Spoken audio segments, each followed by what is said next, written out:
Assalamualaikum warahmatullahi wabarakatuh. Masih di Pitstop Channel. Salam sehat dan tetap semangat. Ya, terima kasih sebelumnya sudah menonton video-video saya ya.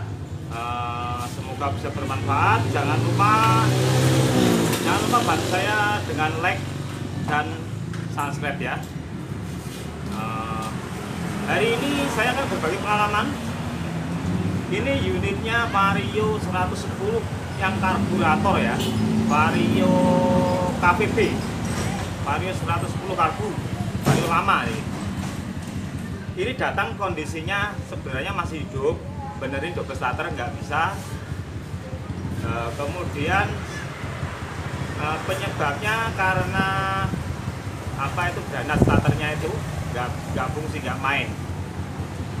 Jadi akhirnya ganti bisa. Kemudian setelah itu tiba-tiba motornya itu hilang pengapiannya ya, hilang pengapiannya. Setelah dicek ternyata kabel pulsernya sama kabel spool jadi satu, nyambung semuanya total gini, gabung semua seperti ini ya. Nah, gabung seperti ini ya, tapi ini setelah apa itu kita sambung semuanya kok masih nggak bisa nyala. Kemudian lanjut kita sambung kabel spool pulsernya. Setelah kita kerjakan, kita benerin semua kok masih tidak bisa menyala ya. Itu masalahnya apa? Jadi setelah pengerjaannya ini dalam beberapa hari juga, ini agak susah juga. Akhirnya coba ganti pulser, tetap nggak bisa ya. Ini pulser sampai habis 3 kemarin seperti ini.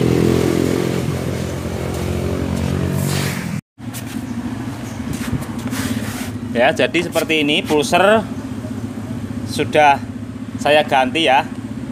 Pulser sama ini sudah saya ganti pakai orsinil, juga masih tetap tidak bisa nyala. Kemudian lanjut kita coba ganti kiproknya. Kiproknya kita ganti.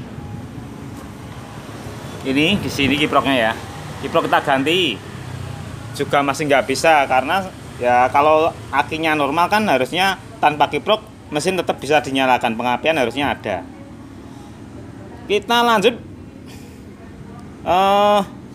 kabel switch rem atau jagang switch rem up, kabel ini switch jagang sampingnya mungkin bermasalah. Kita jumper, kita langsungkan, masih tetap nggak bisa nyala ya. Semua itu harus sesuai prosedurnya. Terus langsung kita cari masalah, terus kita cari sumber masalahnya sampai ini kemarin ya, kabel-kabel ecu apa itu CDI-nya itu kita ini ya, sampai kita putus semua ini kemarin. Masalahnya kenapa kok pengapiannya bisa hilang, padahal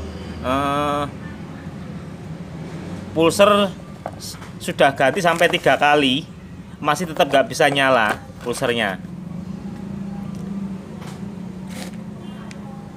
Terus lanjut kita cek jalur semuanya satu persatu. Jadi gini ya, kalau nggak ada kesulitan seperti ini, kita juga tidak bisa mempelajari. Jadi ada trouble baru kita kadang baru bisa mempelajari semuanya. Jadi begini, bentar ya. Jadi begini, kita mempelajari jalur kabelnya CDI ya. Ini masalahnya sebenarnya sudah ketemu, nanti di akhir video nanti akan saya sampaikan masalahnya itu dari mana kok sampai CDI sempat diganti tetap nggak bisa, masalahnya apa. Akhirnya tadi kembali ke awal semuanya. Jadi kita cek jalur semuanya saja dulu, kita sambil belajar supaya kita ingat ya jalur-jalur untuk pengapian apa ini Vario karburator, Vario karbu, Vario lama. Jadi sebenarnya simple, ini menganut sistem DC CDI seperti Shogun. Jadi ini kemarin juga sempat saya buatkan jalur luar, jadi membuat kabel bodi sendiri tanpa melewati kabel bodi. Maksud saya lewat luar kita bikinkan sendiri jalurnya, tapi ternyata tidak bisa. Makanya ini kemarin tak potong semua kabelnya, kita buatkan di luar. Kok masih nggak bisa nyala? Ini yang bikin berpikir keras. Masalahnya itu di mana? Oke, lanjut ya, kita mempelajari cara-cara sederhana saja sistem pengapian CDI pada Vario 110 kVB. Yang paling baku, paling utama ini adalah kabel warna hijau leres kuning. Hijau leres kuning ini kabel dari pulser, jadi harus ada tegangannya tapi ini kecil ya. Kalau kita gunakan avometer seperti tadi, ntar kita ukur menggunakan skala ohm, ini kisaran 20. Nah, keliru. Ini normal ya. Ini yang saya ini normal. Bentar, ya, ini hambatan daripada pulser Vario 110 yang normal itu 120 maksudnya. Maaf, sorry, ini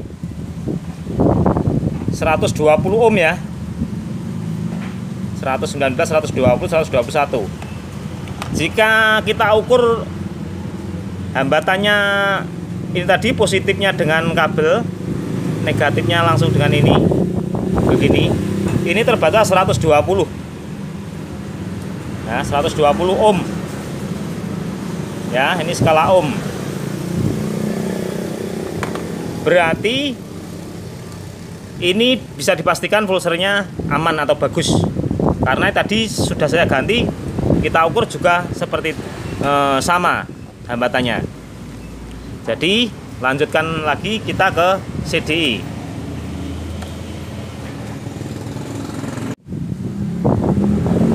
Ya, oke. Yang penting kita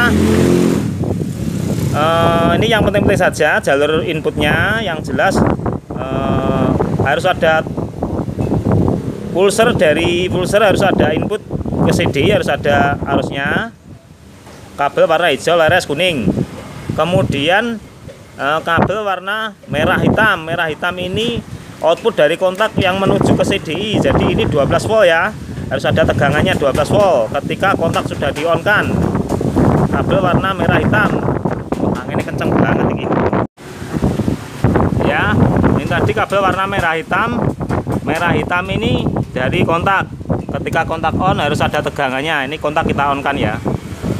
Nah, ada tegangannya. Ketika kontak dimatikan ini nggak ada tegangannya, kontak kita matikan, tidak ada tegangannya ya. Oke, lanjut. Setelah merah hitam, kemudian yang poin penting lagi, switch jagang samping warna hijau leres putih. Ini hijau leres putih, ini switch jagang samping, ini kabel massa. Jadi negatif massa masuk jagang samping, kemudian keluarnya menuju CDI. Jadi massa berupa massa negatif ya. Setelah itu harus dibutuhkan juga ini massa langsung dari bodi atau negatif. Kabel warna hijau polos ini pada umumnya Honda biasa kabel massa warnanya hijau polos ya kan, hijau polos. Kemudian di sini ada kabel warna kuning merah juga. Ini cuma istilahnya embel-embel. Ini kita membicarakan jalur pengapiannya saja. Yang paling penting pengapian. Untuk yang lain-lain nanti bisa ditambahkan. Ini kalau kita bicarakan ini nanti wah sangat panjang nanti jadinya. Wes, pokoknya yang paling penting tadi harus ada seperti pengapiannya Shogun ya. Harus ada pulser, kemudian 12 volt ya. Kemudian penting ada ini, harus 12 volt yang masuk ke CDI. Ada kabel massa yang masuk ke CDI, massa langsung. Kemudian ada massa pada dari jarak samping. Itu yang terpenting. Yang lain-lain diputus pun tetap dia bisa nyala. Nanti akan kita buktikan ya. Nah ini kemarin, ini kenapa kok sampai diputus semua seperti ini? Ini kita kemarin memastikan dari soketnya ini. Nah, soketnya ini tidak ada salah satu yang ngepong. Jadi istilahnya seumpama ini apa namanya? Ini soketnya ini, kemudian ini pin apa itu? Pin CDI itu longgar gini. Jadi masuknya begini. Pas itu di pin masa. Jadi nggak bisa begini. Masalahnya ada di situ ternyata. Jadi ketika kita cabut, ini kita cek menggunakan avometer. Sama kabel ini ya, ini 2 kabel begini maksudnya. Kita cek kontinuitasnya. Gini dengan pin keluar sini, tetap dia nyambung.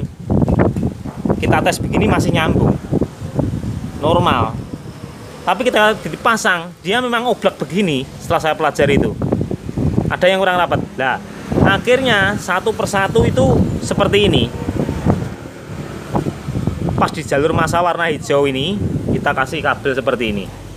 Baru dia bisa keluar pengapiannya, karena dia tidak ada massa yang masuk ke CDI. Akhirnya tidak bisa mengeluarkan api, ya kan?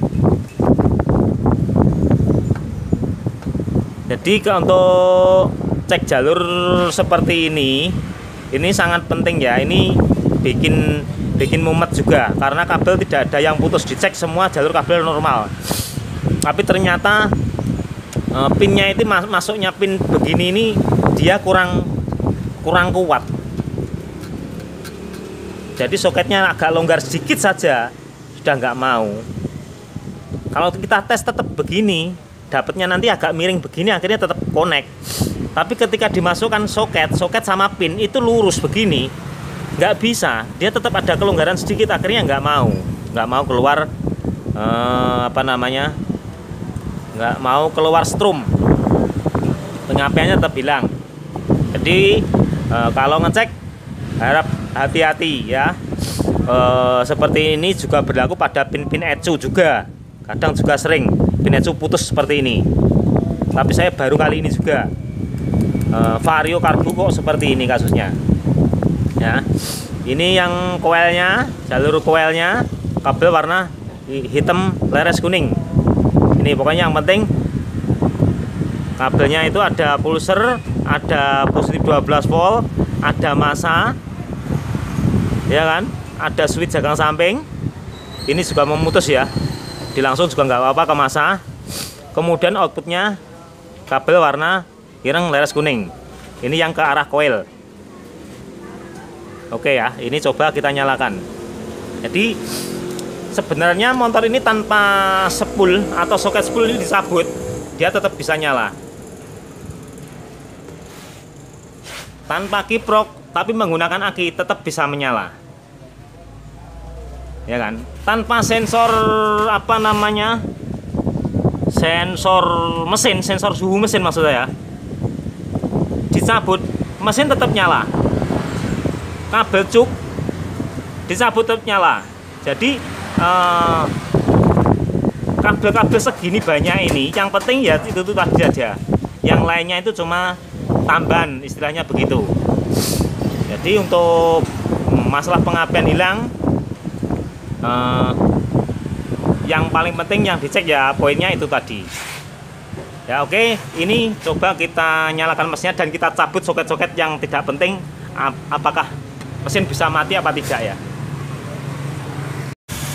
Ini ya, mesin sudah menyala, ya kan? Ini spool coba kita cabut. Kabel warna kuning sama putih kita cabut. Mesin masih hidup, ya kan? Kemudian kabel cuk. Mana nih? Kabel cuknya ini. Kabel cuk warna hitam sama warna merah, hijau merah. Kita cabut masih nyala. Ya kan? Kemudian sensor mesin, suhu mesin kita cabut.